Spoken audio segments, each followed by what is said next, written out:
Right, we're now being joined by Melvin MANHOEF. We'll get started with Donna Corby. Hey Melvin, how's it going? Great, how are you? Not too bad, not too bad. This is a massive matchup for you against Corey Anderson. Of course, a big step up in opponent from your last two. Probably the toughest test you've faced in the last few years. Do you fully feel the magnitude of this matchup for yourself? Yeah, of course. Everybody thinks, for me, it's like a test, I know I can do it. People don't think so, but I think I can, and my team. So it's a massive fight, and I want to shock the world. So I'm going to be here and do the best and do what I do best, knock people out and try to get a W, even if it's on decision or something else. But that's what I'm here for, This is a fight where you're a big underdog. It reminds me a little bit of when Chael Sonnen fought Lyoto Machida, and it was where if Chael won, he was a title contender. He was immediately in the contention for the belt. If he lost, he ended up, hanging the gloves up after that. Is that kind of how you view this matchup? If you win, you're very high in contention. If you lose, maybe you have to consider your career? I have two fights, I signed two more fights after the Bahati fight. I signed two more fights because before they're going to do a show in Amsterdam in November. And then I said, okay, if you want to do the show in Holland, I want to do my farewell fight in Holland. And I said to them that, listen, if I'm going to do a farewell fight in November, so give me one fight before, so I'm going to stay in shape. So that's why I signed for two more. But then the pandemic came, and you see there was no fight in Holland, and I fight here now. So I'm going to do this fight, win or lose. I'm going to do the last fight in Europe or wherever, I hope in Holland, and this is my farewell fight. So thank you.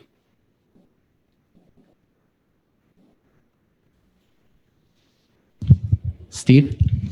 All right, Melvin, thank you for the time today. I've got two questions for you. A lot of fighters and a lot of media have been saying that fighters shouldn't fight into their 40s after Anderson Silva's performance, but you've won your last two fights. So what do you think about this issue? It depends on everybody himself, and I think everybody has the responsibility of their own body and mind, and I feel good, and I hope that I have a great performance, but I feel good. So the last two fights, I also did it, and the guys were 29 and 27, and I won them. So, and this is a bigger test and higher test, I know, but I have full confidence in it, and I'm going to do whatever I have to do, my body say that I can do it still. So, but we're going to see that on Thursday, and after Thursday I have like one more, and then it's the end of my career, I think. Yeah. Well, and you said this is a big test, but it's also a big test for Corey because he's got a lot to prove coming into a new organization. So how motivated do you think he's going to be, especially given how outspoken he was about the last place he worked?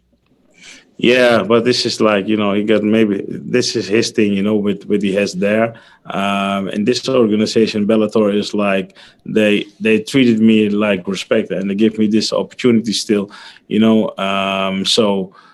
I think for him, it's going to be, how say this? It's going to be very, a lot of pressure also for him because, of course, he want to let the world see that, he's like still the Corey Anderson, even that he has lost his last fight. I think it's good for him. But we're going to see what's going to happen because I'm not here for him, I'm here for myself, and we're going to see. Santiago? Hi, Melvin. Greetings from Amsterdam. This is going to be your sixth main event for Bellator. How special have Scott Coker and Bellator been for you during your legendary fighting career? Very long time. Since Strike Force, I have Scott is a special and really, really, really loyal and strict promoter. He's like what he say he does, and he take care of me, man. He take care of me. So And I want to thank him for this kind of things that he did for me.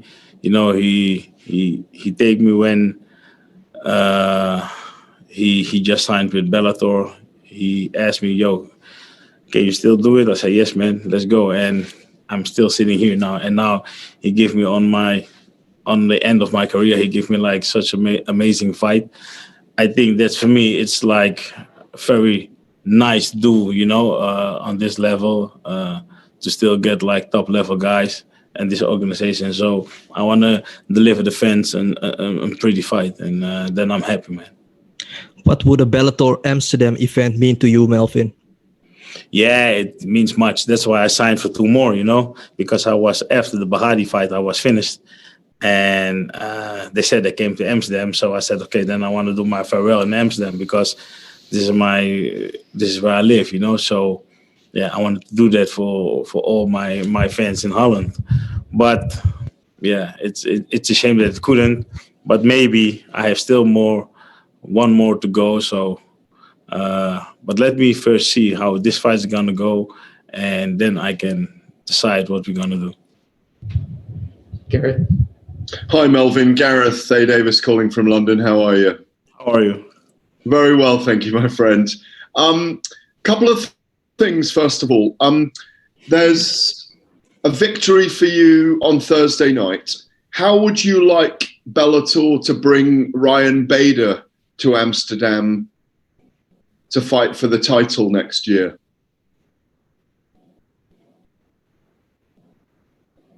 Ryan Bader. Oh, okay. For the title, is it not MANHOEF?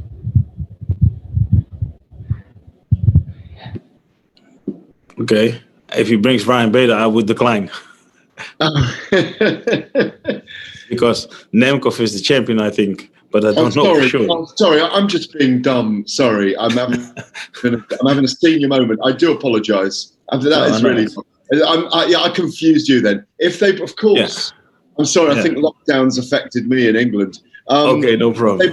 Yes, of course. If they brought Nemkov to Amsterdam, the champion to Amsterdam, would you like that contest? Yeah, of course I'm gonna accept the contest. If I accept this one, of course I'm gonna accept the challenge to fight the champion. You know, but yeah, this would be nice. While I wipe my face with embarrassment, how red it is. What do you think about people going up and down the weight divisions? Because there's weight divisions for a reason, and you've been managed to go up and down all your career, even fighting, you know, even higher than light heavyweight. Some of the guys have been. Yeah. So, what did you see last week with Lima and Mousasi, that perhaps people look as big as other people, but sometimes they aren't, and that there are weight divisions for a reason? Do you think there's too much people changing weight divisions? You know, I think, I'm not the exact perfect guy to ask that, you know, because, you know, I swap a lot in the weight divisions. But as I got older, it's better to cut less weight. But if your body can handle it, then it's no problem to do. But if you saw the fight against Mousasi and Lima, I think it was a great fight. And I think Lima did it very great. Although he was like a welterweight, he fought then middleweight. I think Lima did great, but Mousasi was like, he was like top level again, you know. So, but he's also going to switch up to the higher level, 205, and I think some people can do it and some people can't. But it depends on the person. And finally, what are the kind of poses? What are the problems that Corey Anderson brings to you in this contest? You know, he's a taller man. He is taller. He has a good wrestle game. You know, he moves a lot. So yeah, all these kind of things. But I don't think in problems. I think in solutions. You know, because for every problem there is a solution. So if I'm focusing on all the solutions, all the problems that he's gonna bring, and I'm focusing on all the solutions that I have to make, then I think it's gonna be okay. Stephen. Hey, Melvin. You said there's a lot of pressure on Corey going into this fight. Do you think he'll try to play it safe and just take you down? I don't know what he's going to do, but it doesn't matter what he's going to do. I think it's better what I'm going to do. You know, I'm going to keep the fight standing, and I'm going to try to do everything to win this fight. You understand? Everybody has pressure. You know, Corey has pressure, I have pressure, but you know, for Corey it's more because he should win for me very easy, as people say. So we're going to see what's going to happen. So I don't mind that, you know. For me, it's comfortable. You know, if I win, it's good. If I lose, people is going to say, yeah, he's old and this, you know. It's always like this. So I'm feel good, you know. I feel good, and I only think about what I have to do in this fight, and we're going to see. Well, what about the pressure for you? I mean, you just said that you are sort of taking it one fight at a time. You're going to see how this fight goes, and then you're going to decide whether or not you're going to do your retirement fight, which you've pretty much said is your goal. I mean, a little while ago you said that you wanted to win the title and defend it in Holland. Yeah. So what's riding on this for you? Yeah, you know, when I win this fight and I can be like a title contender, of course, I'm gonna do it, you know. Then I'm really blessed, you know. Then I'm gonna do it for 100%, of course, you know. But you know, first I have to do this fight, and Thursday we will know the answer, you know. And if the opportunity comes that I can do it, I'm gonna do it. When you envision that retirement fight in Holland, who's showing up? Who's there for you? Like, is your family there? Your friends? Like who? Yeah, all my family, my friends. All the people that supported me my whole life, you know, I want to thank them also, you know, and give them a good fight. This is very important, you know, in my own country.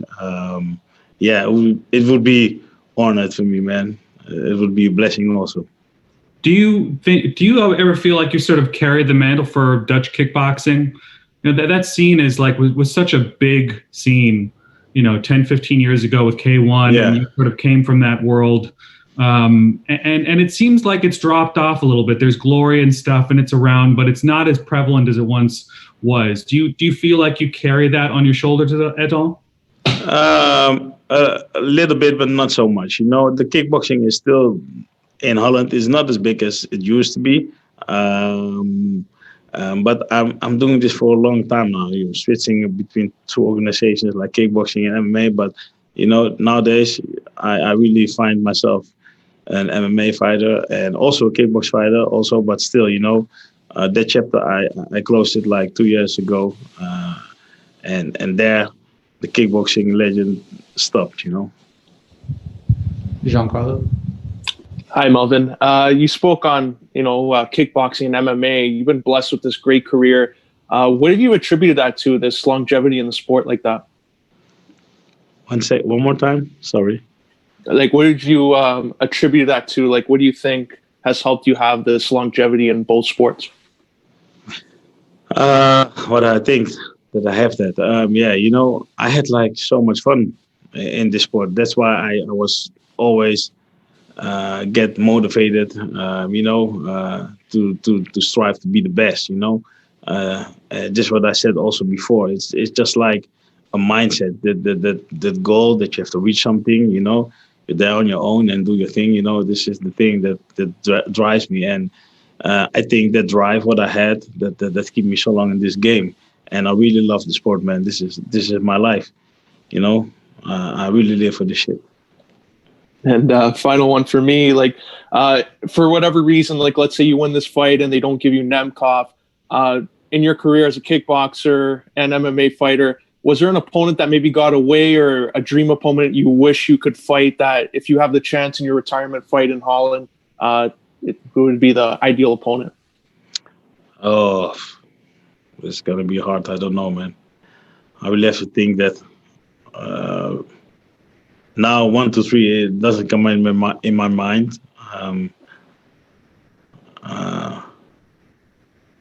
No, not really. I don't know at the moment. It's all good. Best of luck. Man. Thank you. Jay? Hey, Melvin, welcome back. Hey. I know they talked about the kickboxing scene, but last week, Musashi wins gold, Rainier Ritter wins gold in one championship. I mean, what's it like to see that success for your fellow Dutch fighters? Yeah, I really enjoyed it, man. And I think like just what I said, Musashi is like one of the best fighters in Holland, I think, and the next generation, just like Rani de Ridder, they're gonna come also now. So it's good for Holland, that they have like also guys who can carry on, because a lot of guys are going away. I'm going away. I don't know. Ellis is still here also, but for Musashi and Rani, there's like a bright future still, and I think there are gonna come more Dutch guys. Keep your eyes on Peter. Peter Buys also won championship. I think this guy is a phenomenal guy also. So I hope it, man. And you mentioned it's almost this idea that you're expected to win. There's criticism that you're too old for this fight. I mean, does it motivate you? Does it fire you up to prove people wrong? Do you just tune them out? Yeah, I don't need to prove people wrong.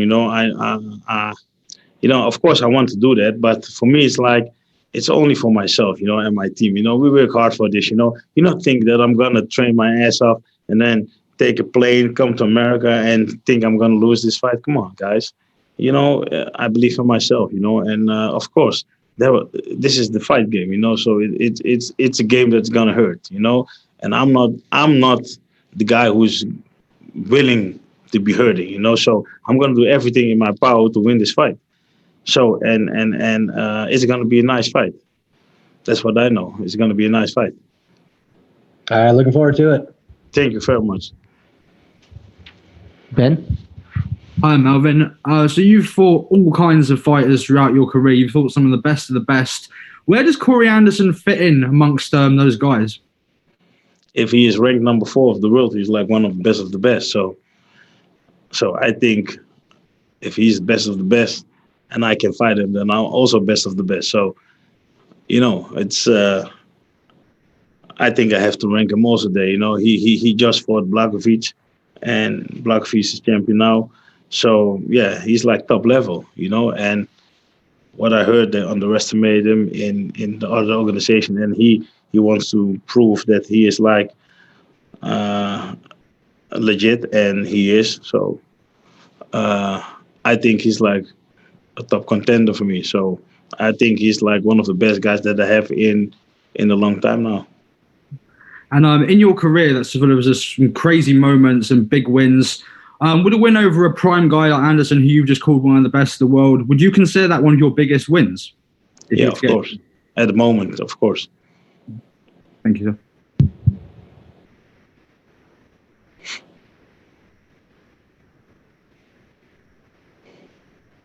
Our last question comes from Simon Romero. Hey, Melvin, looking forward to seeing you fight on Thursday night. If you are to get the win on Thursday night. Simon, can you repeat the question? Yeah, my bad. I might have cut out a little bit. So the question was, if you are to get this win on Thursday, what are the celebration plans looking after a big win like that? Oh, man. I'm going to get drunk. For a long time, I haven't been drunk, so I'm going to get drunk. That's the celebration plan, man, because I can do nothing. I'm going to take something in my room and get drunk because you cannot do nothing. So this is what I have to do, man. Party with myself.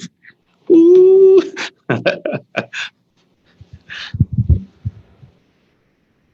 All right. Thank you very much, Melvin. Appreciate your time. Thank you. Bye. We'll be joined shortly by Tyrell Fortune. If you have any questions for Tyrell, go ahead and use the raise hand button now.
New England Black Wolves, huh? All right, we're now being joined by Tyrell Fortune. We'll start with Steve Jewett. Tyrell, as always, thank you for the time. My first question is actually something that comes from a conversation I had recently where a fellow reporter referred to you as a guy that's hidden on Bellator's fight cards. Do you feel that way? Sometimes, I think, there's just a lot going on, and, they have a lot going on with, if you see the moves and pay attention to what Bellator has been doing. So I just think there's a lot going on, and sometimes you can get lost in the shuffle a little bit. Well, do you feel like now you're not being lost in the shuffle now that you're being featured on CBS Sports Network in a main card fight? Oh, well, yeah, I've been in the main card before. So, it just goes back and forth. It just depends on where you're at, what's going on, who else is on the card. All right. And how do you rank Said Sama as an opponent for you? From what I've watched and what I've heard, I heard he's really good everywhere, so I think he'll be well-rounded opponent, and, I'll find out when I get in there. All right. Best of luck Thursday. Thank you. Simon? Hey, Tyrell, looking forward to watching you on Thursday night. The question I have for you today is, after going through some tough outings your last two fights, how excited and how are you looking forward to Thursday night? I'm extremely excited just to fight, man. I came out of my last fight with, barely, I think it went over barely 3 minutes or 2 minutes. And I was just extremely disappointed because I just didn't get to fight. I felt like I had two performances in a row where I just didn't get to fight. And so that was just kind of nerve-wracking for me a little bit, just to, in more of a mental space. But I came out, right after that fight, I only had 2 days off and went right back into training camp. So for me, it was just, getting back focused, get back to the job and start, evaluating what I need to do next. And if you are to get the win over Said Salma, what would that win mean throughout your career? It would just be good for me just to get back in the win column and getting the train running again. I feel like I was stalled out a little bit, obviously, with having the loss and then having a no contest and not really even being able to push that fight past the first round. So I'll be just happy if I can get in there and the fight can be completed. All right, Donald Corby.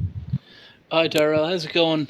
Looking at how the one man who's beaten you is Timothy Johnson, and looking at how things have gone for him after that win, he's now very much considered one of the top contenders in the division.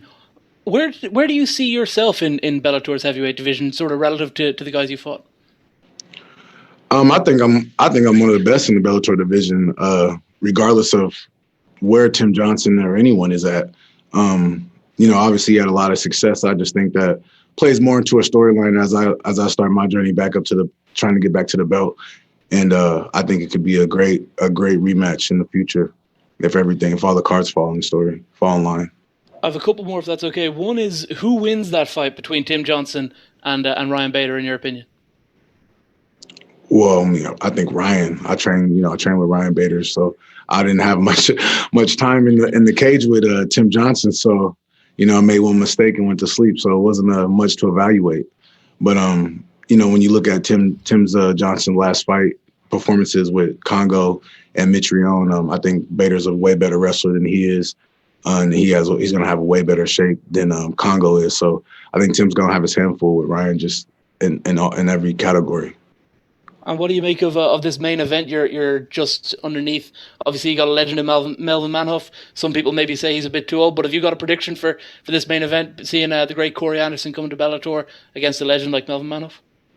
Yeah, I think Corey Anderson's going to get the finish. Thank you, buddy. If I had to predict or bet money on it, that's what I would bet. Thank you.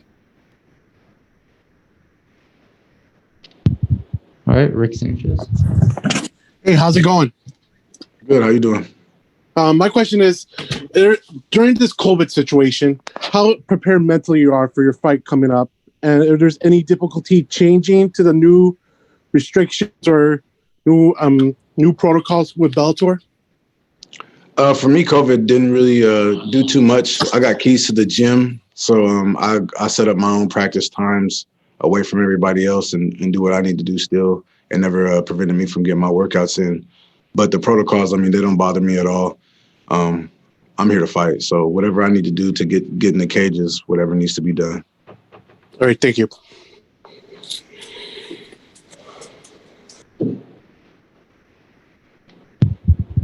Jay, followed by Lenny. Hey, Terrell, welcome back. Having that great start to your career, undefeated, then suffering that first loss, I'm just curious, is the mindset of an undefeated fighter different? Did it shake your confidence suffering that loss? Or on the flip side, did it take any pressure off of you? I think for me, it helped open my eyes. I started to really depict like where my flaws were, where I needed to change and grow in my game. And if I really wanted to be considered a top contender, what things that I needed to add to my camp and what things I needed to add just to my training regimen. And so for me, it was just more of an eye opener and really evaluating myself. My confidence is still there. I still believe in myself. And so it wasn't really much of, I didn't really pay attention to that in that sense of like my confidence. It was just more like, okay, what am I missing?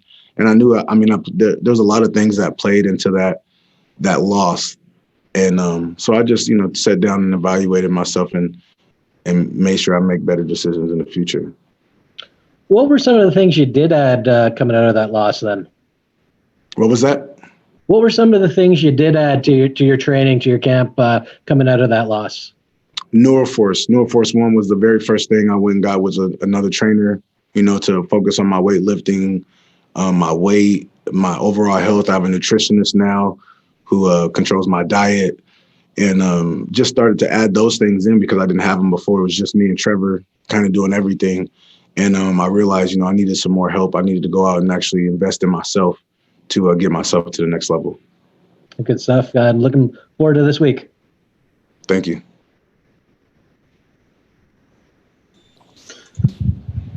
Lenny? How's it going, Tyrell? How are you? Good.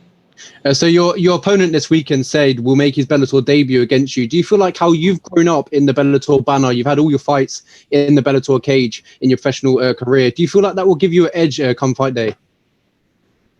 No. I think, obviously I'm comfortable. So I think, maybe just being comfortable and this guy being his debut in Bellator. So he might be a little edgy because of that. But, I don't think that plays too much. That's all up to him if that makes a difference to him. To me, it's just the same. I'm getting in the cage I've been getting into, and I got a job to do. Thank you so much, and good luck this Thursday. Thank you. All right. Thank you, Tyrell. Appreciate your time. We'll be joined shortly by Derek Anderson.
All right. We're now being joined by Derek Anderson. We will start with Steven Morocco. Hey, Derek. I just wanted to get your side of the story on what happened with Paul Daly, the fight with Paul Daly previously. How did that experience go down for you? It was crazy, man. He actually backed out on me like 3-4 years ago out here in Connecticut. And, at that time I was kind of like, whoa, I mean, it was weird. But then this last time out there in Italy, I was like, I was blown away because it already happened before. And, I think he kind of got scared, I'm sure he cut his weight and he was very tired, exhausted. We all get a little delirious and stuff like that. But, I didn't really cut much weight and I was kind of excited. And then they told me he didn't make weight. And I was like, hell yeah, it's Christmas time, and he's like, did he say it's Christmas time? So I think he just kind of was like, realized I felt a lot better than he did. And, that I wasn't scared. And, I'm sure he's seen my fights and that I fight pretty ruthlessly sometimes. And, I was going to come after him the same way and not be intimidated at all. And I don't know. I mean, yeah, it was gnarly. He just backed out, man. So I couldn't believe it. And, so no fight. I was pretty upset at first. Still upset about it because, that we were main event. It was a big name on my record. I could have got his extra money from missing weight. That would have all been great. But I simmered down. Bellator got me lined up again with somebody else, Achilles, right now. So that's real good. I got paid for that one. And, we're not main event or anything like that. But hopefully I'll work my way back up again soon, You got paid your show money when he didn't show up? Yeah. Okay. That was just, I got paid all one check for that anyway. Wait, one check for that, for the Milan thing? Yeah, there was no show and win bonus. I was just getting paid one bit of money. So it worked out. That's pretty good. Yeah. So he says he has one fight left. He wants to do one more fight. Any residual bad blood there? Any desire to be his last opponent? Or are you just honestly? I mean, I don't know. I think whatever, sure, but I don't want to waste my time for one, and for two, I feel like pretty good about. I don't think I could have gotten more confidence off of fighting and beating him than him chickening out on me twice. So I'm good. Okay, thanks. Steve? All right, Derek, thank you for the time as always. We've heard a lot about Daly, but not so much about Killers Moida yet. So can you tell us what you think of him as an opponent in this fight? He's 12-1. I'm sure he's a real tough guy. I'm expecting to go the distance. I've been the distance plenty of times and stuff like that. So, it'd be great to knock him out or tap him out. But I'm pretty sure I'm going to win. I'm sure he trained hard. I know he feels like he's stepping up this time, I'm sure. And, that's a dangerous dude. That's ready to do that. Always that's why I was dangerous with Daly, because I wasn't scared. So, I haven't seen too much about Achilles. I couldn't find too much about him, but, it's a fight, and he's got a good team behind him and probably trained really hard. So let's mix it up. I'm ready to go. All right. And where do you see yourself rankings wise with third straight win? I don't know how much these wins help me right now, but I want to, show that, obviously I'm not scared to fight anybody. The more worried you make me, the better I'm going to fight, really. And I love to step up. And the training camp's the hard part. We train so hard. The training camp's the worst part of it. So I want big fights. Rankings wise, I just, I don't care. I'm ready to go. I want to fight them all, the best. The biggest and the best. I barely cut any weight. I'm gonna get a little comfortable at welterweight. Put a little muscle on. I don't really, I'm a skinny guy. I don't really, lift a lot of weights or anything. But I think it's time to put a little bit of muscle on, get comfortable up here. I can still make lightweight, but we'll call it. And I'll move up permanently, and I want to fight the biggest and the best. And I really want to test out that barely cut weight stuff against some big guys, because I always got that good cardio and speed and skills, and the bigger the better, man. But yeah, no, I definitely want some big fights, man. I want a title very soon. So Lima's on the list. I always want MVP back. I wish I didn't have to miss that opportunity. I want to be the shorter guy mostly. Like, there's some other welterweights out there that, I'm still got the height on, but I like to be the shorter guy just because my style, I like to go forward a lot, throw some big combinations. I got good head movement. So, I know it's not boxing, but I got good kicks too, Muay Thai. It's going to be hard to catch me. And, I think I got a really great chin too. Great answer, Derek. Looking forward to the fight on Thursday. Thank you. Julian? Hey, Derek. So with it being right around a year since your last fight, how do you expect that long of a layoff to affect your performance? Usually I think a layoff it makes me really hungry. And I'm a really aggressive fighter already. Like I said, I really came after the last guy. I was so hungry and ready. And I had like a little bit of a build-up towards my camp in training and stuff like that. And then this one, I was just coming off the couch really, off some injuries and stuff and taking a little vacation. And then they're like, fight Paul Daly 3 weeks notice. And I was like, yeah, sure. And then, I just got ready and, that didn't happen, but then we just kept in camp for this one. And in a camp, you don't really, you kind of just grind out a lot. For me, the way we do it, we just smash through everything we got to do and get ready for the fight. So there's not so much focus on just becoming comfortable with everything where I'm at. Like, we just did a lot of sparring and stuff. I usually like to do a lot of bag work and, just real technical stuff, but, sparring's good. You get those angles and, I feel really good, but, I usually think a layoff is kind of good for me, honestly, because I get so hungry to get in there. And I was so hungry for the last one, man. I freaking came after that guy. It would have been better to chill out on him a little bit. And this time I think I'm ready to chill out a little bit because we also had a game plan for Daly a little bit more to just kind of like use my reach a little bit for a change. And, I'm taller than this guy too a little bit. So maybe use my reach a little bit, but my combos are where it's at, so of course I want to keep the combos on and stuff like that. But I think I'm just growing up as a fighter and ready to be a very tactical guy, even though I still always got that banging in me. I don't know. I mean, time off, I don't know if it still probably doesn't hurt me. You know what I mean? Like I said, I think it used to help me and you grow as a man in those times off sometimes. And, like I said, camp after camp, those are good sometimes, but, thinking about who you are as a fighter and as a man is good sometimes too. And, I'm just a very skilled fighter. And so, I got a lot of confidence in myself.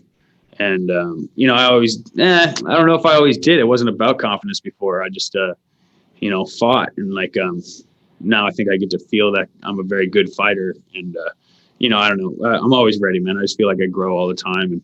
And, I feel like I grow. So time off don't hurt me. Very nice. So you were speaking in training camps. What, if anything, has the COVID outbreak done to affect your training camp for this upcoming fight? Yeah, man, that's tough. I guess it started to kind of, the gyms opened back up for me and stuff. At least, so I got to use 24-hour fitness again. At least after, I think even for the Daly fight, I got to hit some treadmills and stuff. I think, which I love. I love to hit the 24-hour fitness and stuff. Training gyms for MMA training. Lots of people were doing work under different circumstances and stuff like that. And we weren't. We had some setbacks at first, but we've opened up more and more, and I've gotten it done. And we just always get a really good training camp, and that's one thing that makes me feel confident is just training so hard, So I made sure to do that, and I'm in great shape. And COVID, it's it's a hassle, but right now even we're sitting here all week long. When I was out there in Italy waiting for Paul Daly, we were just sitting there all in quarantine in the hotel. And that's tough. That's a big, tough part about weight cutting and stuff. Even, I barely cut any weight, but still, it's I can't imagine for some of these guys, and just the whole situation, all you got to do is sit in your room and think about fighting. So, Yeah, it's a little tough, man. But we're fighters, and like, hey, man, they're paying us to be here and fight, and that we're lucky to be doing that still in times like this. So I'm happy. Donna? Yeah, hi Derek, how's it going? You've had a couple of fights now called off with Paul Daly, a couple of fights with Michael Page called off as well. Are you kind of sick of these Brits at this stage? You want to just fight Americans now? Yeah, no, I'm just sick of because even getting paid for these fights, it's not it's not doing anything for my career. It's just kind of extending my extending where I am right now, and I'm trying to move up. Like I said, I want big fights, and I'm trying to move. Getting paid for nothing and surviving all years, whatever. But I want to go do the work, man, and I want to fight. And it's not about Brits or Americans or anything like that, but and like I said, I do want MVP. Daly, I'm kind of over at this point. He backed out on me both times. Me and MVP are 1 for 1. You know what I mean? And I was definitely injured, but I just wish I fucking bit my lip anyway and fucking did that one. But it's whatever. So whenever it comes, I'll be ready. And I don't care about Brits or whatever, anything like that. But I just want to fight, man. I'm tired of waiting because it's not anything for me, money or not. You mentioned that you like being the smaller opponent. Obviously, you would be a whole lot smaller than MVP if you were to fight him. He's a guy who likes to control that distance, control that range. I mean, how would a game plan against someone like a Michael Venom Page work for you? How would you get inside that distance without getting hit with one of these sort of hammer blows that he likes to throw? Well, I think I'm really good at bringing the fight to people, and moving on me or not, and trying to throw a good shot to time me or not. Like, I got good timing myself, and better watch my timing on your timing.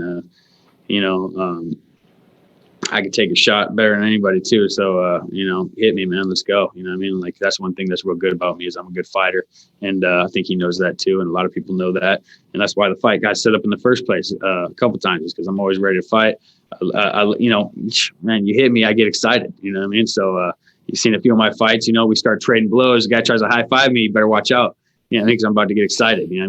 I've never been pissed off at somebody. So somebody taunting me would be great. I want to be pissed off at somebody. I hope he taunts me. Like I've never seen any taunt from him or Daly. And I've heard that they're both assholes or whatever. And like, I want to be mad at somebody, man. Like there's this fighting, and I sure have a good time doing it. But, I remember a lot of times when I was younger and getting mad at people, I felt pretty unstoppable, And, it's just that's a good fight. Everyone thinks he's tough, man, and I just want to do it. So, I like to do that kind of thing. I just want to step up. Thank you. Simon? Hey, Derek. Nice to speak with you once again. I'm wishing you the best of luck on Thursday. But the question I have for you today is your last few fights have went to the judges' scorecards. How are you looking to change that in your fight on Thursday? It happens, man. Like, I think I really came after Bamba the last time, and I do a lot of heavy bag, and I just freaking gave it to him. Like, and he put his helmet on, and, I could have relaxed a little bit and, just like I just threw freaking bombs on him, and he was ready for that because I was I think he was worried about it or whatever. So I think if I just like I was trying to I try to bait guys to try to hit me because when they try to hit you, it's a little better for you, But some guys don't try to fight back as much, and they stay safe, and it's good when they try to hit you because then they're on their open, So I try to bait dudes. I was going to try to bait him, man, but I couldn't relax. I was so jacked up. I had a year off for that one too. And, I couldn't relax off him. I just gave him those big shots, and, I could have opened him up a little bit more. I just could have relaxed a little bit, give him some uppercuts, some straight punches down the middle. But I was just throwing big bombs on him, and, I didn't really change it up too much. That was a mistake. Before that, Busho was pretty tough, lasted. I almost finished him. We spent the whole first round wasting time on the ground. I mean, I took that one a little bit short notice too. I was kind of tired, so I took the third round easy. You know, it happens. You know what I mean? Like, I don't know. I think I am still a very good finisher. I just don't have them lined up in my last few fights as much. You know what I mean? People got to watch out for my ground. They don't know that. You know what I mean? And, you know, I like to keep it a secret, I guess, anyway. So whatever, you know what I mean? Like, you know, I'll get some finishes, man. They'll come around. All right, last question from Rick.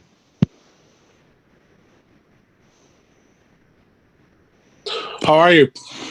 Good, brother. How you doing? Good. My question is, during like your layoff, there were any frustrations going on? Like now you're coming back to the Bellator, or any frustrations coming on to, you know, going to get any fights coming up? You know, there's always frustrations, man.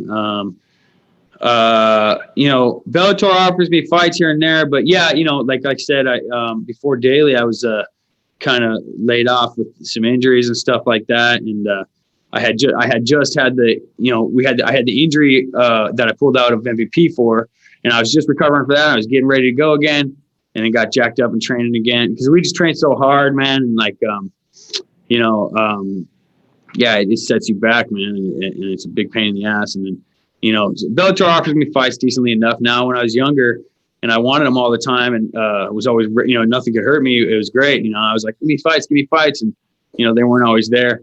But now they seem to be there more than I'm ready, which is unfortunate. But you know, I'm tired of letting things get in my way, you know, car accidents or whatever, you know what I mean? Like, I think, you know, like I said, you know what I mean? Like, I don't know, maybe I could have gotten some shots or something in my groin for that MVP fight, because I wish I just did it anyway. And I was in great shape for that fight, you know, so I was like, I couldn't really train, but I felt like I didn't even need to that much anymore because I was in such great shape from coming off the last one. And, you know, I just don't want to let things hinder me, you know what I mean? Whatever I got to do, get shots or, you know, ignore things. I'm real good at ignoring pain, but, you know, I don't know. You just want to be the best you could be. And like, you know, I'm just tired of waiting on anything, man. All right. Thank you. All right. Thank you very much, Derek. Yeah, of course. Thank you, guys. We'll be joined by Syed Soma shortly.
All right. We're now being joined by Syed Soma.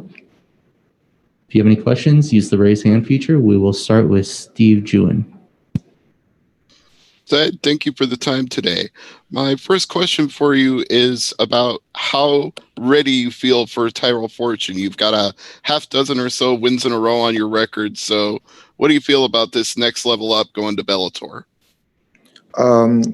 Hi, I feel pretty confident about my abilities. I've been training with high-level people for quite a while, so I feel pretty confident. I think I'm up there, ready to compete with the higher-level guys. You know. Were you surprised that Bellator offered you a featured fight on the main card right away for your debut? Yes, I was very surprised and pretty happy about it too. All right, best of luck on Thursday. Thank you. All right, Rick. Hey, how you doing? Hi, how are you? Good. My question is, now you're on with Bellator. Now we can see, like, if there's any surprises we're going to be expecting for this fight coming up? Any surprises? I don't know. I've watched a couple of his fights, and he is very like the same style every time. I expect that. I think. I don't know how long he's been in the MMA world, but it looks like 4 years. I don't know if he's been training before that, but people don't grow that drastically between fights. Mm-hmm. So I got like an idea of what would happen. All right, thank you. You're welcome. All right, Donna. Hey, how's it going? A win over this guy. Obviously, he's a big name in the division. He's coming off the back of, not the best run in terms of results. But where does a win on Thursday put you in the Bellator heavyweight division? To be honest, I'm not really sure. Just getting used to all of this. It's like a new, it's like a worldwide promotion. I have no idea, honestly. I'm just trying to do this step by step. Try to get this win and then go from there. You feeling comfortable being in such a big promotion? Obviously, there's a lot more things like what we're doing right now, these media things, and you have to do the quarantine now because of the whole. Yeah, so I'm just going step by step. Like I said, I have to deal with it and do what I can. I like it. I'm happy that I'm here now. All right. Looks like we lost Donna. Okay. We'll go to Gabriel. I don't think he answered his question all the way. Gabriel, your line is live. Thank you. Hi. Just wanted to ask, what's it like from your experience personally? Obviously, you talk about doing more media, but you go from the lower level to now, Bellator. It's going to be televised and all this other kind of stuff. What's that experience like for a guy coming up? Man, it's kind of crazy, you get all this, I guess, attention all of a sudden, and people, you see how people started noticing you, and then they tell you like, hey, we actually noticed before, we just didn't say anything yet because you weren't ready. But so it's pretty crazy. Yeah. What's been your favorite part of being on the big show? I don't know yet. I can't put my finger on it, but I enjoy it. Fair enough. Final question, just what do you want fans to know about you, as this is probably going to be their first introduction to you for a lot of people? Just keep an eye out, I think I'll surprise people. I'm a smaller heavyweight coming from a regional show, but I believe in my skill and my training. So just keep an eye out. Thank you. Good luck. Thank you. All right, our last question comes from Simon Romero. Hey, Simon Romero from MMA Island here. The last question I have for you here is the only time that you've actually tasted defeat in your professional career has been your debut. So what have you done to kind of avoid that problem of feeling that taste once again? So to be honest, in my opinion, I was off a 5-year break from competing.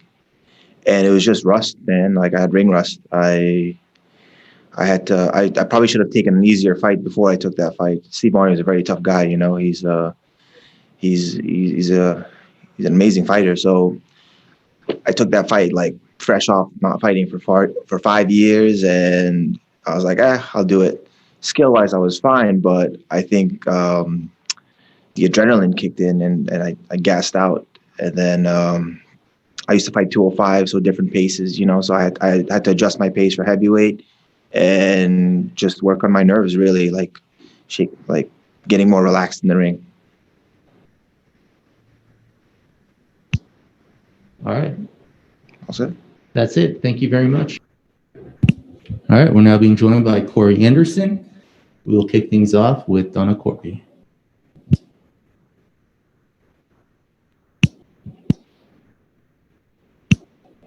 Tony, your line is live. All right, still having audio issues. We'll go to Steve June. Corey, thank you for the time today.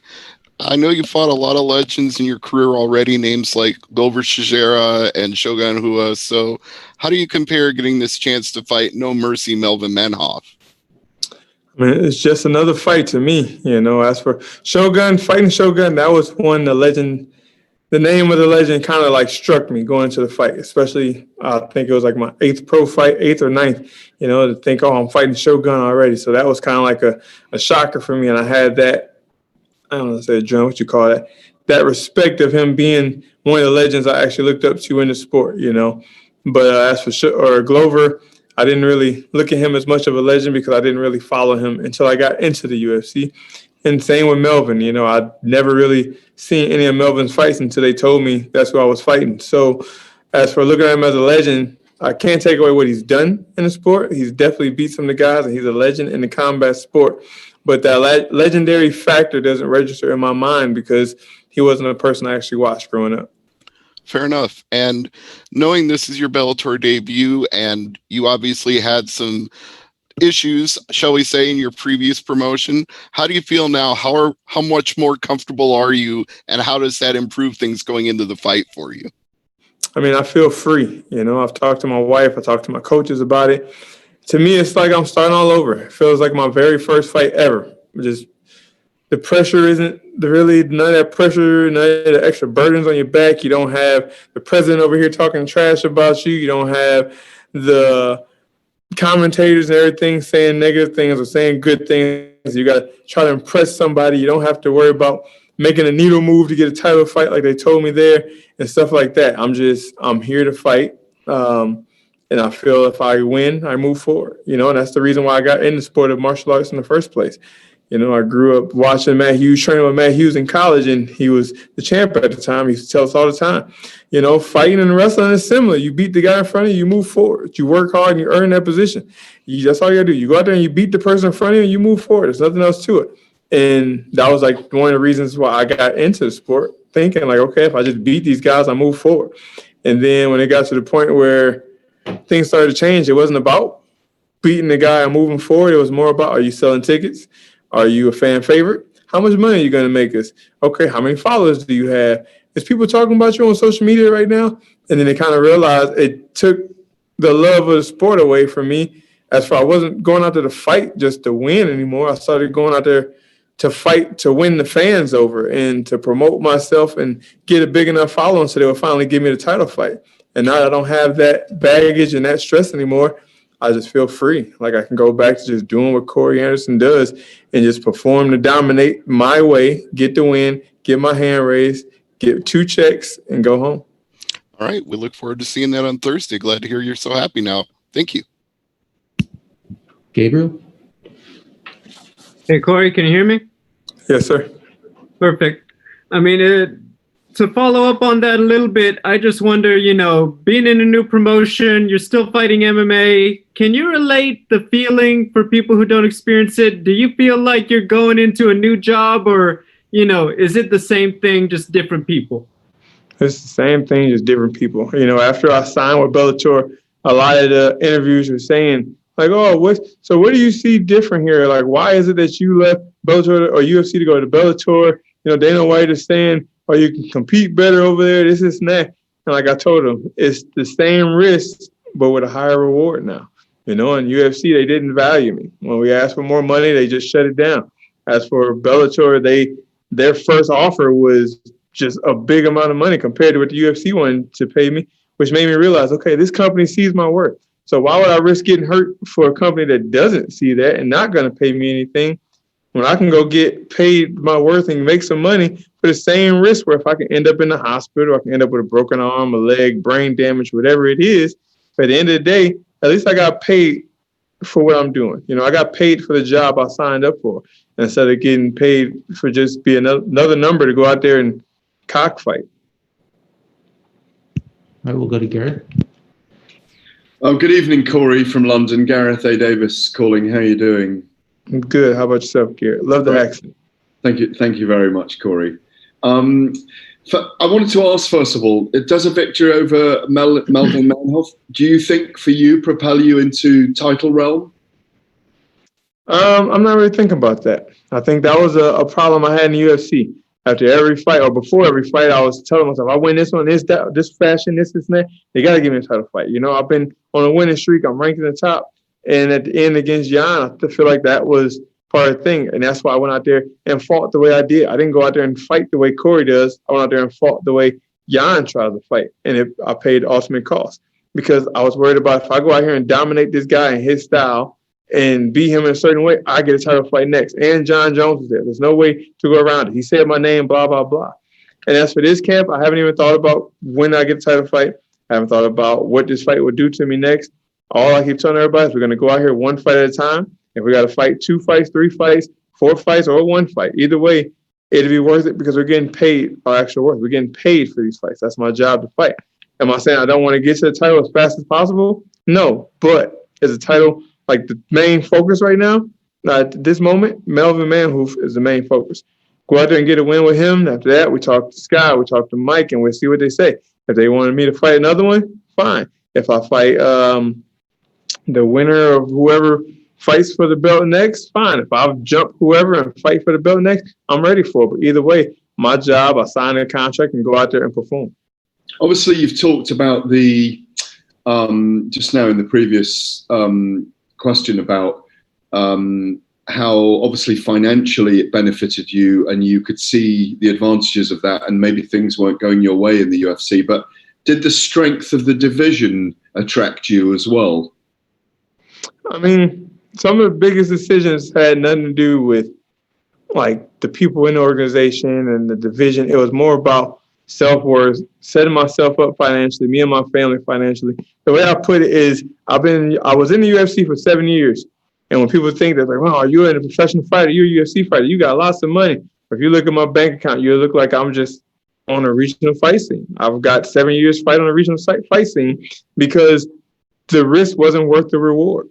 You know, the things I was doing, the money I was making there was not worth the people I was beating. And now I look back and they releasing people's pay, and I see there's guys that's been in the UFC 1 or 2 years that was making more than me already. And it was kind of like a slap in the face. Like it took me so long to realize how much I was actually worth before I asked for it. And that was kind of a big thing. You know, the hardest part for me to sign that new contract was the fact that I had, since I got in the fight game, since I got in the UFC within 3 fights I was in the UFC, the mindset was always to be the UFC champion, UFC champion, UFC champion. Those 3 words are engraved in your head. And when you go to sleep, when you wake up, when you're training, all you're thinking is UFC. So it's hard for me to think when I sign this contract that I won't be fighting for the UFC belt. But other than that, everything else made sense to go to Bellator. But the only thing that I struggled with was those 3 words that was engraved in my head. Then there's no division here. There's less 205ers here, I think. But the 205ers here can go, I feel, not all of them, but a lot of them can go compete with the, maybe not the champions, but some of the top guys. But then you take Nemkov, Bader, Phil Davis, Phil Machida, the guys who are already performing at those top levels, and you put them back over there, and you already know they can perform in the top. So either way, I was going to fight tough people, but it was just about figuring out which one was worth going to fight the top people. Which one are you going to get paid the more for to fight the top people? Why risk getting knocked out or hurt for a little chump change where you can go get paid and actually be able to live a life and take care of your family? Final little question from me before Danny moves me on. Melvin MANHOEF is a legend in our sport. Is he arguably the biggest name you've ever fought? No, I don't think so. I think the biggest name I fought was Shogun Rua or Glover Teixeira. You know, Melvin has definitely done his thing. He's beat some of the best in the world. He's been in a lot of promotions, but I just feel like his name isn't as well known in the fight industry as those two, Shogun and Glover. You know, those guys, like both of those guys fought John Jones, you know, who is today our pound for, well, I can't say pound for pound now because it could be, but our GOAT. We still say he's the GOAT. A lot of people still say that. Can't take away that from him. And Glover and Shogun has fought John Jones. Glover went 5 rounds with John Jones, and I beat Glover up pretty good. Shogun went and got finished by John Jones, and I fought 3 rounds of him. So I think those were the bigger names than Melvin, but Melvin is in the top 3 for sure. Steven? Corey, you were talking about trying to fight a certain way to get a certain result in the octagon, you know, title shot, whatnot. Do you think that being in Bellator will actually change the way you fight? Yeah, like I said, it's a new beginning for me. So being in Bellator now gets to take me back to the way I fought when I got here, you know? The way I fought prior was just to win. My coach in college always told me, you don't go out there to win like today's cool. You don't go out there to win by 1 point when wrestling. You don't go out there just to coast through. You go out there to dominate. You impose your will on a man. And he was my fight coach for a little bit too, and he said the same thing. We go out there, we're going to take these guys down, you're going to make them carry your weight, and you dominate. You're going to make them want to quit because they're carrying your weight for 3 rounds. You just put it on, if it's standing, if it's in the clinch, if it's on the ground, you're just putting pressure on them constantly, and make them go through a living hell. And, you know, I feel like I can fight that way again here. As for in the UFC, when you would do that, it was, this is boring. This guy's boring. Boo. This guy sucks. Stand him up. And that's the stuff Dana White and Nick Maynard and all those see. And when it comes down to picking who's going to move forward in the rankings and who's going to get the next shot, they take that into perspective. It's like, well, the fans doesn't like this guy's style, so there's no point in promoting him for a title fight. That's going to lose his money. But then you got these guys out here swinging like rock'em sock'em robots and knocking each other senseless. Like, that's what we like. That's what everybody want to see. They love the blood. They love the gore. We're going to promote that. And I feel here, it's not going to be that way. If you win, you move forward. And I can just go out there and win. Why do you think Bellator wanted to get into the Corey Anderson business? I mean, I feel the Corey Anderson business is still a hot market. You know, granted, you think about it, my last loss, 4 of my last 5 fights were against all top contenders except for Pat Cummins, and the one loss I have is now the world champion. I mean, if you think that, why wouldn't you want to get into the Corey Anderson business? If he's willing to leave the top promotion and his last loss in the last 3 or 2 years is against the former world champ now, or the guy's getting a title shot for the title, why wouldn't we take that guy? That's one of the top in the world. We bring him over. Not only would that bring extra media, and he goes back and tells people the way he's getting treated, maybe he can get other people from the UFC to realize UFC isn't the only monopoly out there. You know, come get paid somewhere else. You can get treated better elsewhere. And so far, as we've seen, I think 3 or 4 other guys from the UFC since I have signed have come to Bellator as well. Do you have anything to do with that? No. I know I've talked to a few people about it, but not the 3 that signed. The 3 that I know that signed, I had nothing to do with it. 2 of them I know we have the same management, and I think he actually said something to them about the way things went for me coming over here, and that might have played a role, but I never said anything to them personally. I spoke to the media, and maybe they heard my interviews. I would like to think I had a little impact on it, but I won't take credit for it because I don't know them. Why do you think it took you so long to realize your worth? The 3 letters, UFC. You know, when you think about UFC gold, you get infatuated by it because you thought about it for so long. You know, there's a lot of people, like I know kids in the gym now, and when I was in the UFC, I used to tell them, UFC isn't the end of the road, bro. There's Bellator, there's other places. Go somewhere else. If you can go somewhere else and get paid, go do it. And then when it turned out and it was in my lap for the same situation, I was like them. I was blinded by that thought, the UFC go. I want the UFC go. As for those guys who, a lot of people say, my whole life I want to be a UFC champion. You know, I didn't want to be a UFC champion until I was in the UFC. I didn't want to fight really until I got to the Ultimate Fighter. And I was like, all right, if I'm in this, I might as well go all out and make the best of it. And, you know, it's just when you are stuck in your way, the person like me who, when I have a mindset to do something, I usually do it.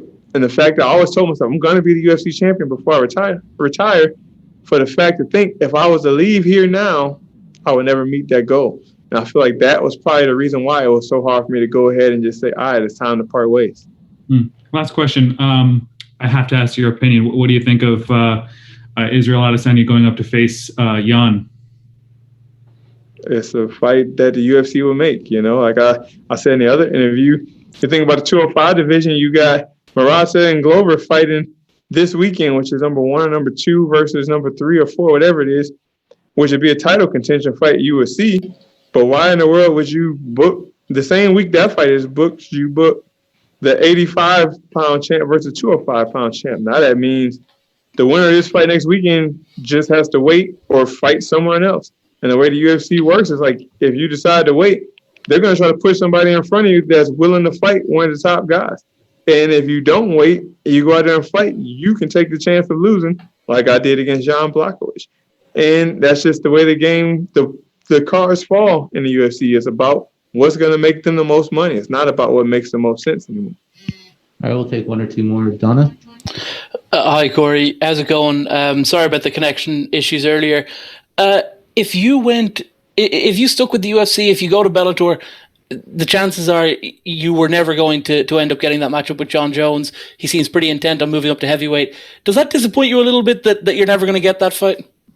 You find a way to make peace with it. You know, at the time, when I was still in the UFC and all that stuff was going on and he was out and everything, it was kind of a thought in my mind. But once I leave, you break bread with that. You know, my drama and my beef with John Jones is behind me.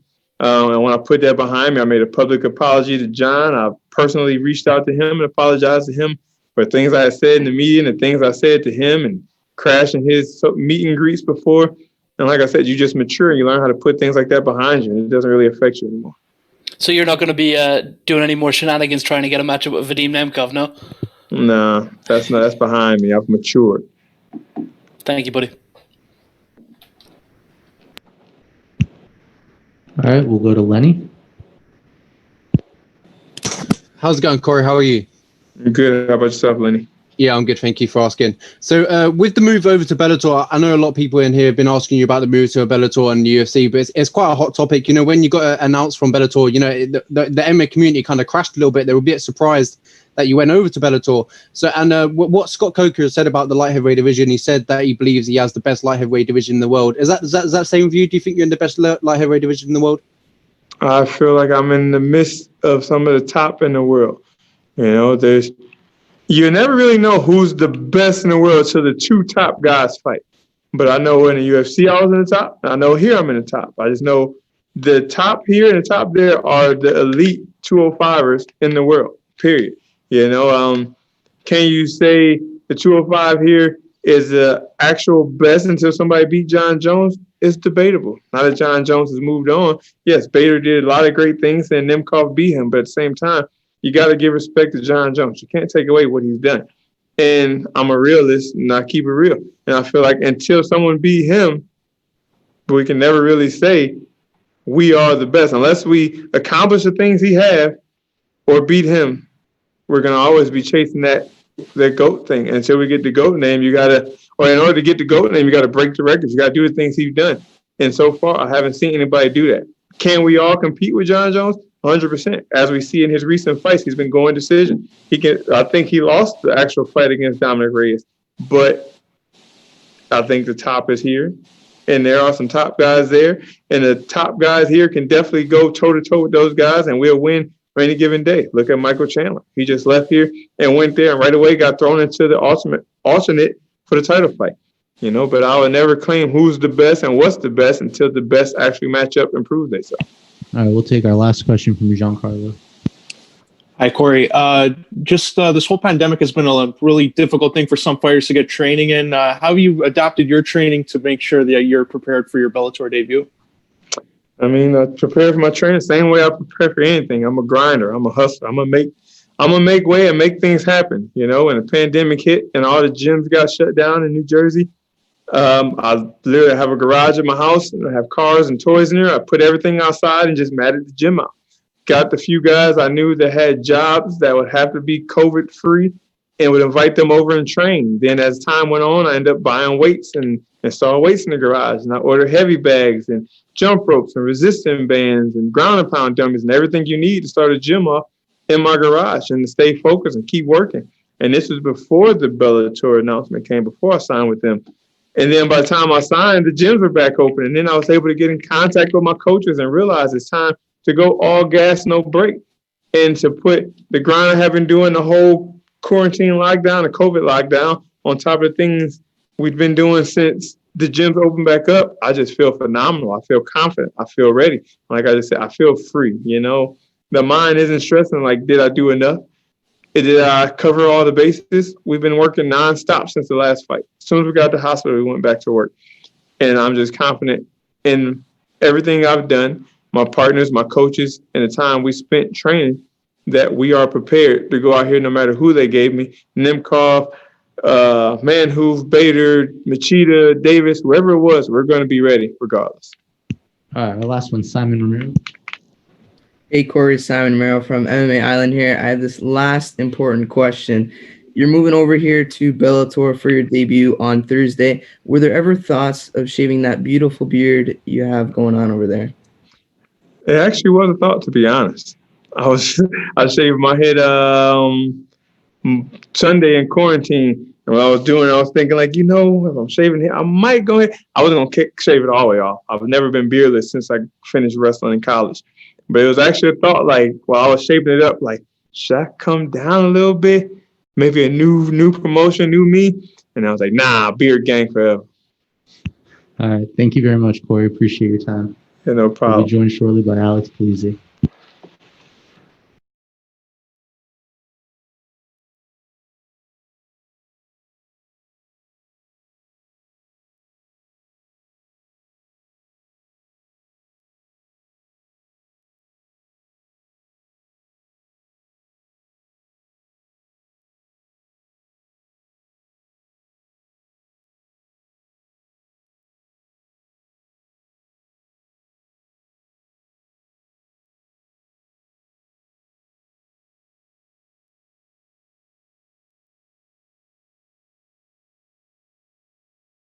All right, if you have any questions for Alex, go ahead and press the raise hand button now.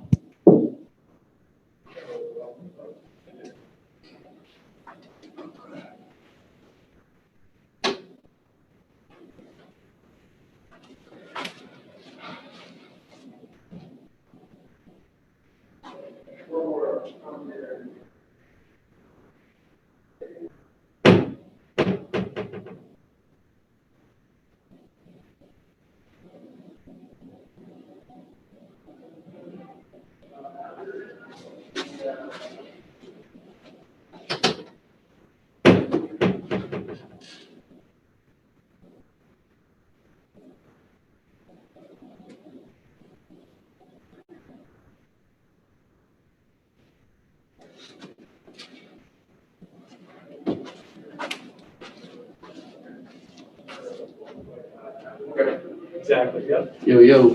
Hey. What's going on, Doug? Have a seat here. Me. Cool. This camera. Yeah, you'll hear questions from me over here, and then you can just continue looking straight at the camera. Righteous.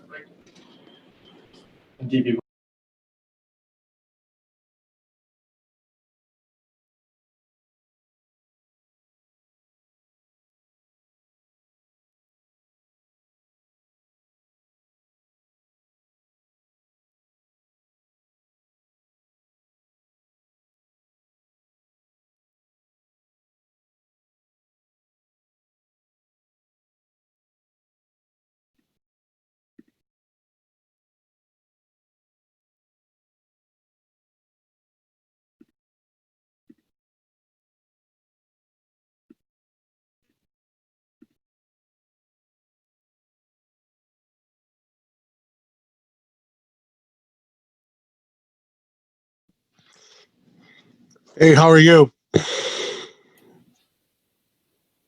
Hello? Hello? How are you?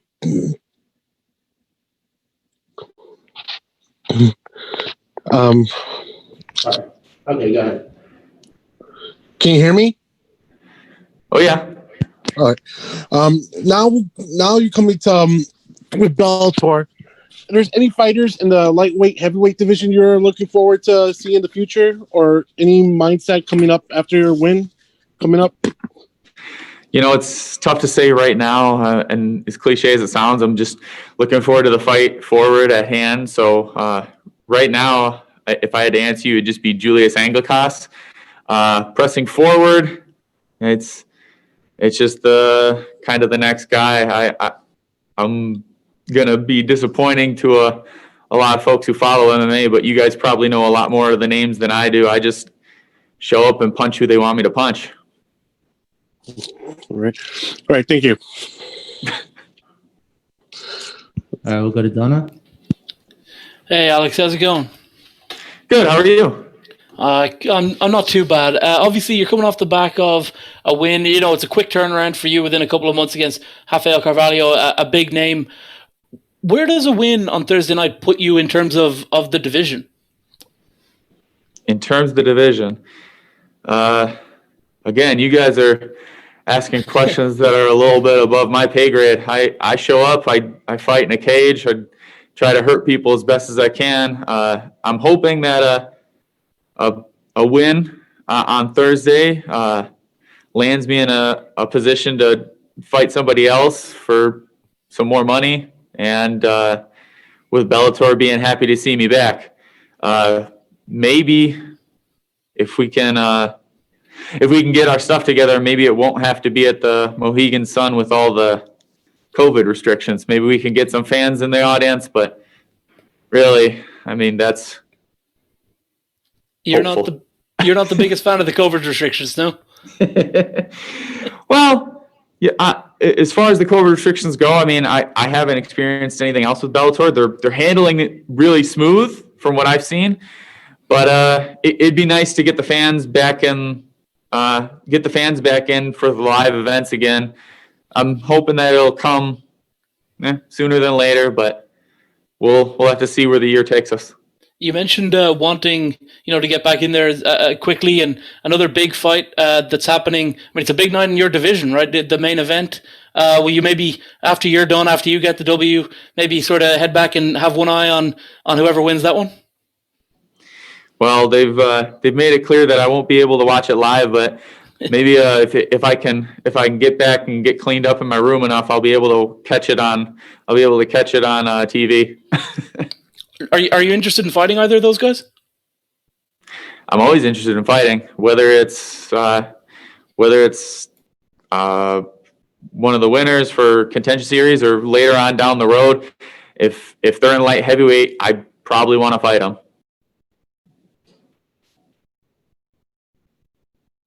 All right, Steve. Alex, are you a little surprised that after getting a win over a former champion like Rafael Cavallo that they didn't put you on the main card? I've had some people that have told me about the kind of magnitude of that and that, why he's still on the undercard. But, I mean, this is still just my second fight in Bellator. I know that you have to kind of earn your way up, and to go from, a prelim single fight to the next fight just being on the upper card, it'd be great. But at the same time, I realize that, it's a process, and I'm willing to keep punching people until I make my way up there. All right, best of luck Thursday. All right, Ben. Alex. So in your last fight, when you went over Carvalho, you went the distance for the first time in your career. So were you glad to have gone that full 15 minutes and got that experience in, or were you a little bit frustrated not to have had yet another finish to your resume? I think that, as boring an answer as it could be, a little bit of both. As fighters, we're always looking for the knockout, the big exciting finish, because it looks good on a record. And I mean, that's the goal, trying to put the other fighter down in the most dominating way fashionable, the most dominating way possible.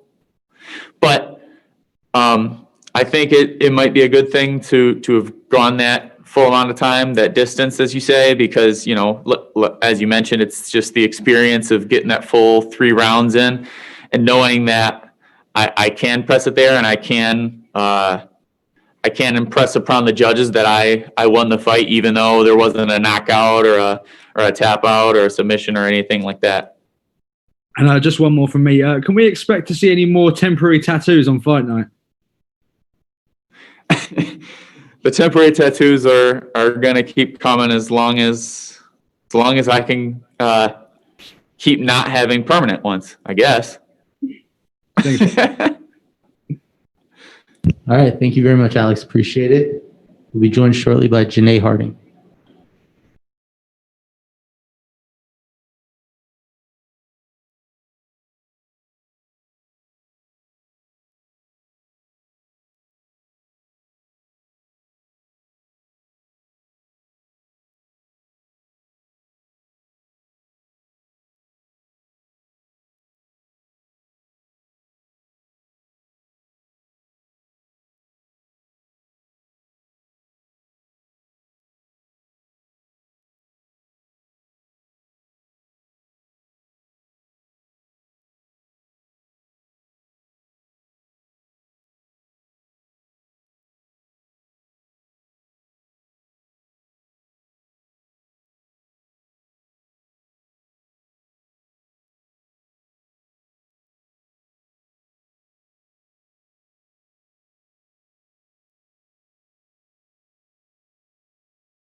All right, we're now being joined by Janae Harding.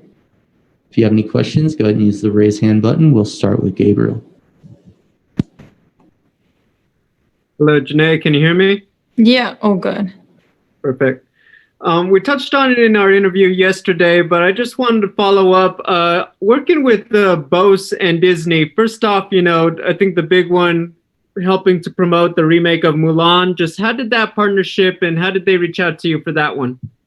Yeah, it's crazy. They just reached out to me over Instagram, just slid into my DMs. And I guess it was something that, of course, like I wanted to do straight away. It was their marketing team that they'd partnered up with. And then we just looked over the deliverables and I was like, for sure, like either way, I would love to get on board with this. I gave them my fee and there we go. Like it's just some of the kind of new options, I guess, especially with this new world, we need to collaborate more on social media and get that kind of virtual connection a little bit more, especially considering the retelling was all premiered on Disney Plus instead of as the original plan was to be in cinemas. So yeah, it was really good for me. Do you think that Kat Zingano will fight Chris Cyborg next? And how do you see that fight going? Yeah, I mean, I think possibly it's one of those divisions where it's kind of hard to see a clear number one contender, but that would be a fantastic matchup and a fantastic fight. I think it would be a close one. I mean, I really enjoyed Kat Zingano's last performance. She showed a lot of maturity and a lot of experience. So for that reason, I mean, she could change it up and possibly get the win over someone like Chris. Thank you. Steve? Hi, Janae. Thank you for the time. I've got two questions for you today. The first is, how do you feel about being in the United States for this fight right now when everything is so tense politically and with the election? I know, it was super crazy. It was really only until like Friday that I realized that I would be here for the election. It hadn't even crossed my mind. And then now that I've got my other corner, Mallory, here, and she's also kind of, I guess, expressing like the intensity of the election, and then even the fact that her hometown Denver, they're starting to board up some shops and stuff. I'm really starting to understand the credibility of what kind of time it is right now, and it's crazy. I mean, like in Oz, we try keep pay attention to the election over here because what happens over here does affect us. But at the same time, all I watched was like the first debate, and then now I have no idea what's going on in a sense, and I've just been concentrating on this fight. It'll be super interesting come Tuesday how everything goes and what goes down. And you feel like your fight here with Jesse Miele is a good distraction for people? I hope so. I really hope everyone's kind of, paying attention to what's good in the world, sports especially. We had a good card last Thursday and we have another one this Thursday. So I'm hoping you guys kind of tune in and take your mind off the negatives in the world at the moment. All right. Thank you very much. Thank you. Okay, Donna. Hi, Janae. How's it going? Good. Thank you. How are you? Great to hear from you. Your fight with Liam McCourt was one of the first those things where maybe something was going to be worked out, but may evidently not even close.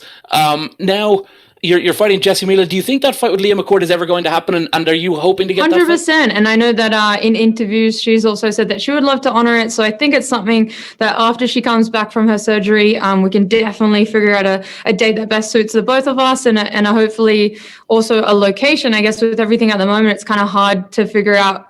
I really don't think the UK will be an option. And after, I guess, the Italy and France, she may have to come over to the States and I'll meet her here. But whatever we can do, I know that we're both keen for that matchup. So if we can, hopefully early 2021, that'll be awesome. I'm not super clued in with all of the political goings on in Australia, but I do understand that air travel is not exactly the easiest thing to come by. Getting from Sydney or from particularly Victoria to the States, not so easy. Can you talk us through how exactly you were able to get to Mohegan Sun for this fight? Yeah, I mean, East Coast especially. I much prefer fighting on the West Coast. It's a little bit of a shorter leg, but I have fought the Mohegan Sun before, so it was Sydney to LA to Boston, and then we had to drive down 2 hours. So it was a little bit of travel. I mean, all up from the point that I left my house to the point that I walked into my hotel room, it was about 31 hours. So obviously that kind of puts me behind, but at the same time, this is my fifth time fighting in the States. I'm almost used to it. I kind of know the tricks of the trade. I'm pretty well traveled in general, living in the UK and living in Asia a little bit as well. So I kind of know what to expect, and I just sort of take it with the gig. It is what it is. It's part of fight week now, and we just get it done. It's been a pretty crazy time in Australia. I understand that different parts of the country have more severe lockdowns than others. What have your family and stuff been making of that? And were they in any way concerned about you getting on a plane, going to America, where there's a huge amount of cases? What's that been like for you? Yeah, I mean, they almost stressed more than I did. Like, I was just like, I just want to fight. Like, I don't really care where it is, and if like the whole place is ridden with COVID, I'll figure it out. But of course, like once I got over here, I really understood the substantial difference between Australia and the US in the way of cases. I mean, I was coming from Sydney. I think when I knowing how it is. I guess really Queensland, I'm currently in New South Wales, so unfortunately the Queensland borders were closed for so long, so I couldn't even see my mum. I haven't seen her in maybe like 6 months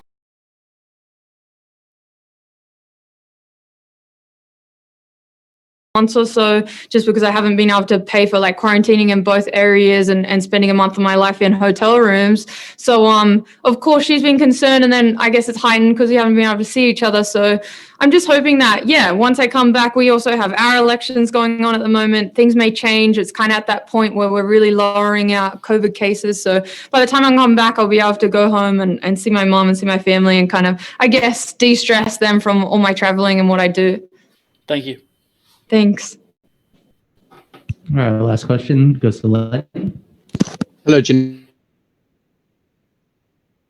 How are you? Thank you. How are you? Yeah, I'm good. Thank you for asking. So you've been bouncing back from boxing and MMA. Which career are you most invested 100% in? MMA. I've let boxing go now, and I knew that as much as it was improving my striking, it was also sort of taking away my attention from the things in MMA that I needed to work on the most. So so now it's all MMA, and I'm really focusing on getting that belt. Yeah, so we have that said. Your last fight was a boxing fight, and that was almost a year ago. Was it with the year away? What have you kind of learned why you haven't been able to compete?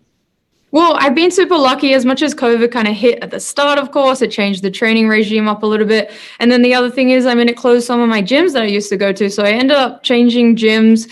But all in all, it was for the positive. I'm now working with a really solid team. Everyone's super consistent. The facilities at my new gym, King's Academy, are really, really good. So it's almost been a blessing in disguise in a sense. And I've started working on those things that I was neglecting and I needed to work on. So now I feel like I've definitely fallen everything into place, from working on that boxing to now adding in the wrestling and jiu-jitsu a little bit more and kind of being a little bit more of a well-rounded fighter. Thank you so much, and good luck this Thursday. Thank you very much. All right. Thank you very much, Janae. We'll be joined shortly by Jalen Bates.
All right, we're going to be joined shortly by Jalen Bates. If you have any questions, go ahead and use the raise hand button at this time.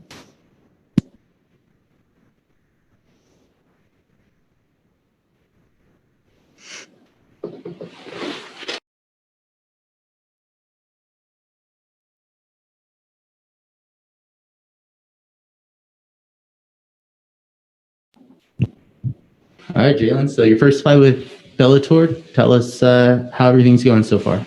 Everything is great. On weight.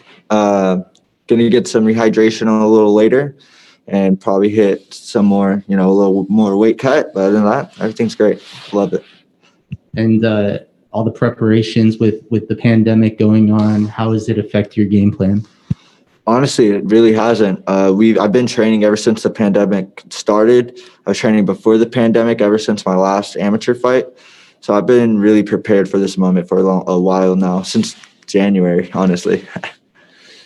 And can you tell us anything that you've done to prepare for this opponent in particular? Smash. That's it. That's all I see, and that's all I'm trying to go in there and do. Hurt him, damage him in any way possible. We'll go to Donna. Hey, Jalen, how's it going? Howdy. There's never been a more exciting time to be a bantamweight in MMA, right? Oh, yeah. There's a lot of opportunity on the rise, and I'm going to, I'm opportunist, so I'm going to seize it all. Yeah. There's, in all the various divisions, be it the UFC, be it in Bellator where you are, there's so many names. Anyone sticking out for you? Ooh. Patchy was going back and forth with me a couple months before his fight with the champion now, Archuleta. So, eventually when I'm 6-0, we'll get there. We'll get there. I want him on my 7th. Anything for maybe James Gallagher? He doesn't impress me. Not in the slightest. Are you excited about making your pro debut, and obviously under the Bellator banner as well? I mean, it's a huge opportunity. You're opening the show in a time where MMA is being watched more than ever because it's one of the sports that has been back. This is an exciting time for you to be making your pro debut, yeah? Oh, yes. I'm excited. Put on a show. I want to show the world that I'm a martial artist. I'm not just a fighter. And we're going to do everything in our power to prove that. Thank you, buddy. All right, Gareth. Good evening, Jalen from London. Gareth A. Davis calling. You're 23. You're making your debut. We don't know a lot about you yet. Tell us how you've come into the sport and why it drew you. You're the new breed, as you say. Why did it draw you in? Well, it's a long story, but we'll start from the beginning of just bullies. Like, I feel like most fighters, there's a time when you're bullied, and there's a time where you had to fight back. And there's a time when, in middle school, I was bringing the whole crowd to fight one bully that everyone thought I was just going to lose to. And that was not a good day for him. So that was the start of everything. And ever since then, I knew I wanted to be a MMA fighter. Ever since a girl showed me my first arm bar. So I was like, this is dope. This is sick. So, yeah.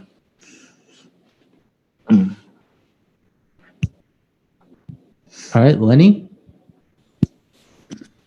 How's it going, Jalen? How are you? I'm doing fine, my man. How are you? Yeah, glad to hear. I'm doing fine. Thank you very much. So you're 9-0 as an amateur in MMA, 7 finishes in 9 fights. Can the fans expect to finish in your professional debut this Thursday? Absolutely. Straightforward answer. I like it. Thank you so much, and good luck this Thursday. Thank you.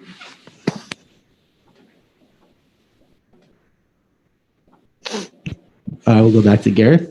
Sorry, Jalen. I don't know what happened. I got cut off then. You were just telling me back in middle school you were getting bullied. It was a fascinating start to your story.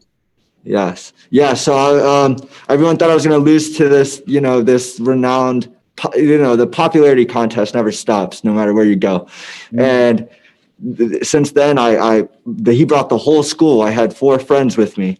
Well, one was my brother, so I had 2 friends with me, and ended up beating him in front of the whole middle school. And Never got caught though, so that was awesome. But it was always fighting bullies growing up and learning to defend myself in peculiar situations because I was a skinny guy. I'm still a skinny guy. So on that day when he presumably he was the school bully then, and he was putting his weight around, probably a much bigger guy than you as well.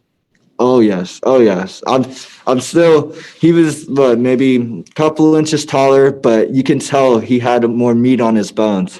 But us skinny guys, we cut. You know, it hurts way more when we hit you. And what did you know at that point? Had you kind of known in your life at that point you were always going to, you weren't going to back down, if you know what I mean? Oh yes. I knew that any confrontation that was going to be brought upon my doorstep that I would confront in full force, and I wouldn't be scared. Yeah. Ever since that day, I kind of just catapulted and took everything more serious. And I got the first UFC game, and I was just like, dope. Okay, these are fighters. Like this is real. Like I was watching WWE, and I was like, no, this is real. The real stuff. So ever since then, I was like, that's what I want to do, and I defended myself in any bully situation.